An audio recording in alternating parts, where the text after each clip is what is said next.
وما أدراك ما محرم.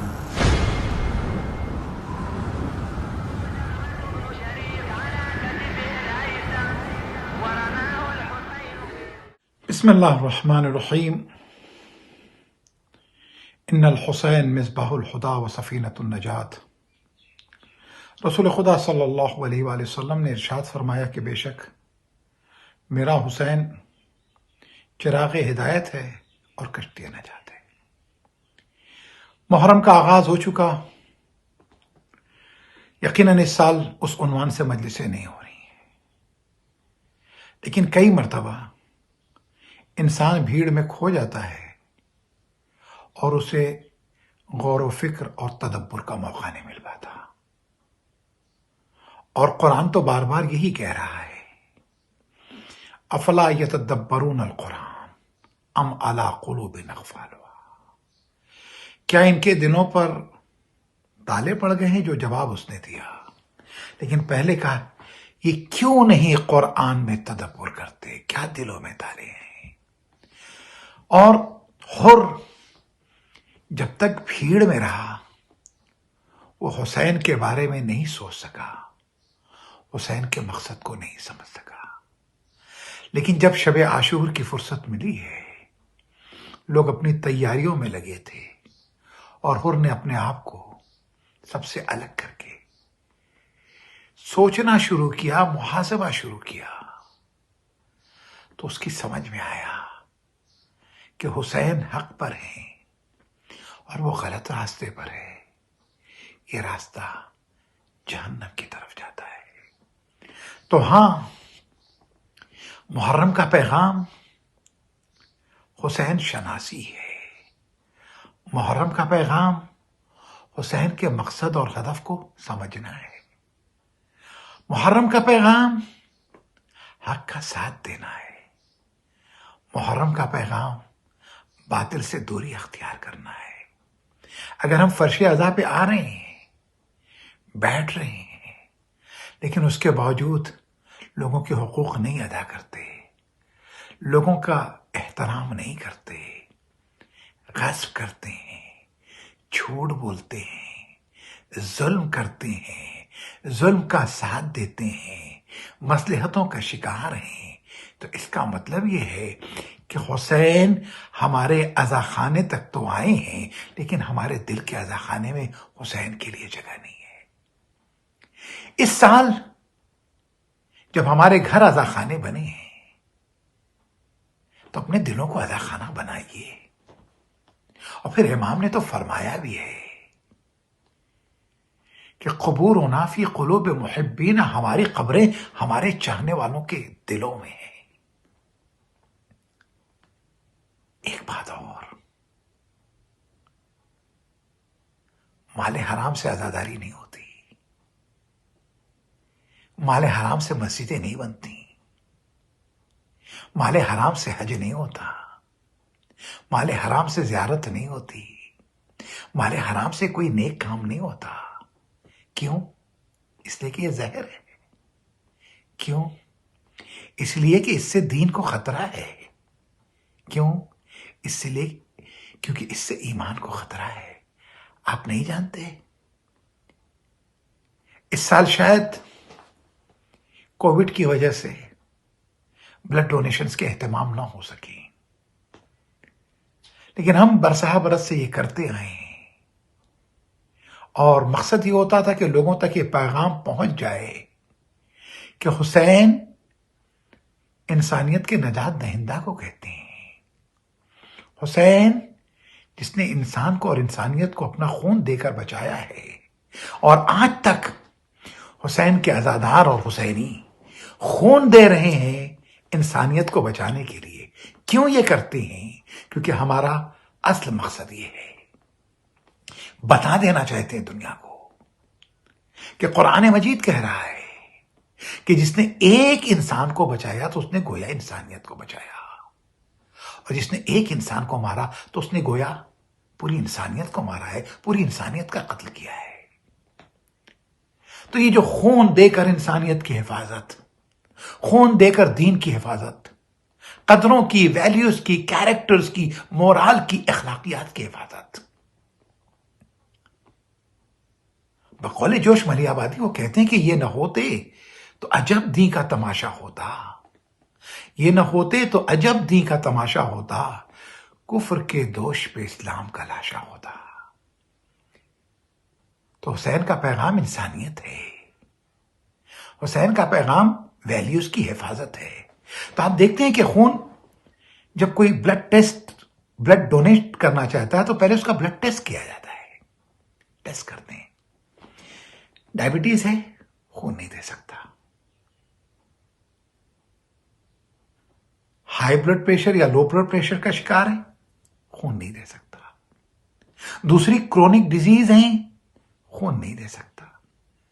کیا خون دینے سے اس کو خطرہ کا؟ نہیں، اس کے خون دینے سے دوسرے مریض کی جان جائے گی اور مقصد جان بچانا ہے.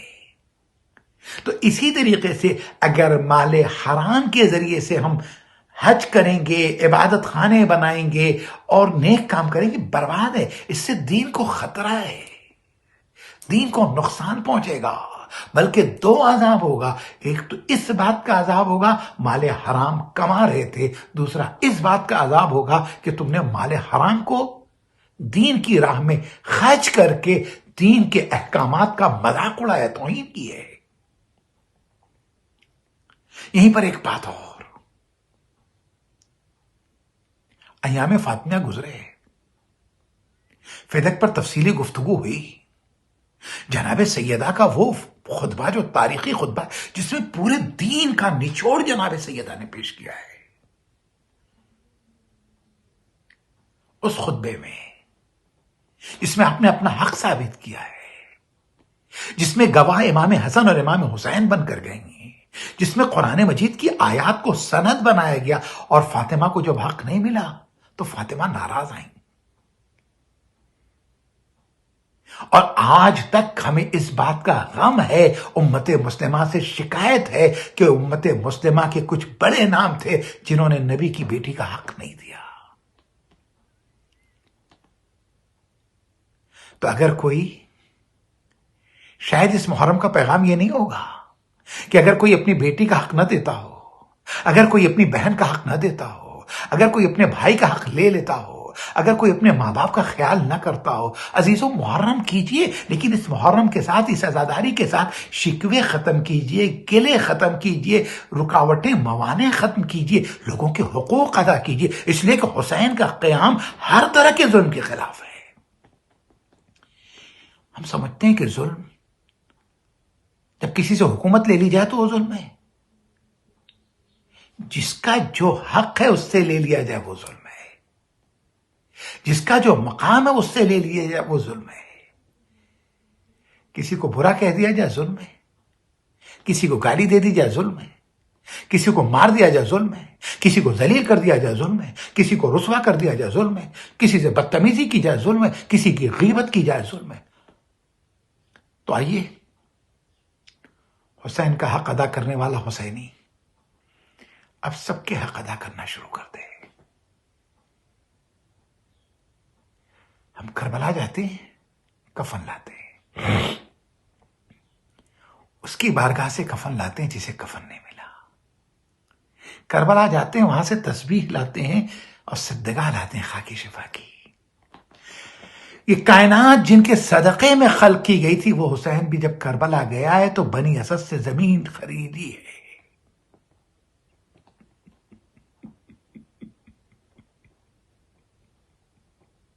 اور بنی اسد سے جب زمین خریدی تو بنی اسد نے کہا کہ مولا یہاں پہ اگر کوئی بھی نبی اور وصی آیا تو اسے بہت تکلیف ہوئی، مولا چلے جائیے، ہم آپ کو یہ زمین نہیں دیں گے. امام نے کہا نہیں، تم اس کی قیمت لو، جو قیمت بتائی اس سے بڑھا کے حسین نے قیمت دی.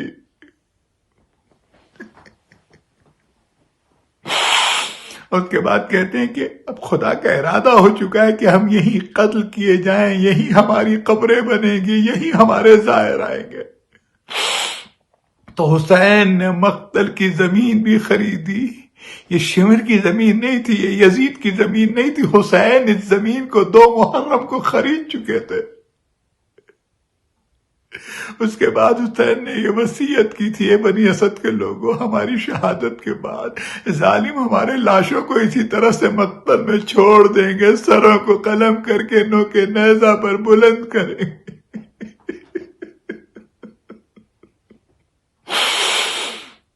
وہ اپنے کشتہ نجس کو دفن کر دیں گے، اتنا کرنا کہ تم آ کر ہمارے لاشوں کو دفن کر دینا۔ اللہ اکبر۔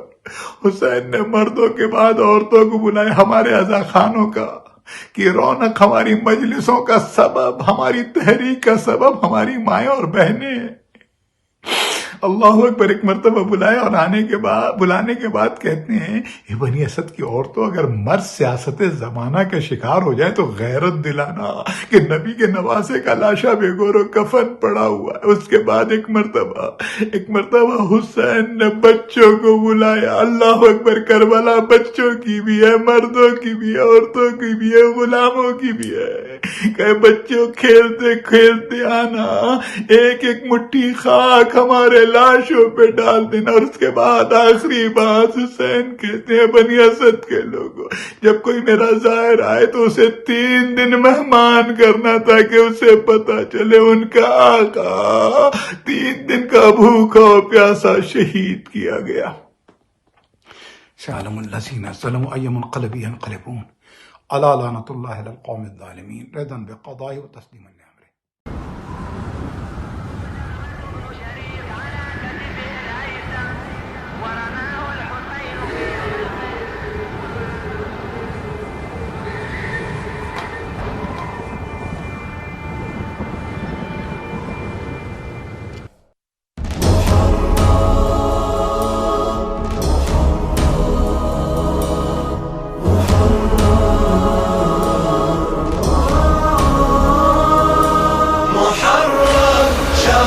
دمعة وخدامة، محرم ذخر يوم القيامة، محرم ذخر يوم القيامة، محرم ذمة دمعة العين مصاب الحسين، ذمة دمعة العين مصاب الحسين.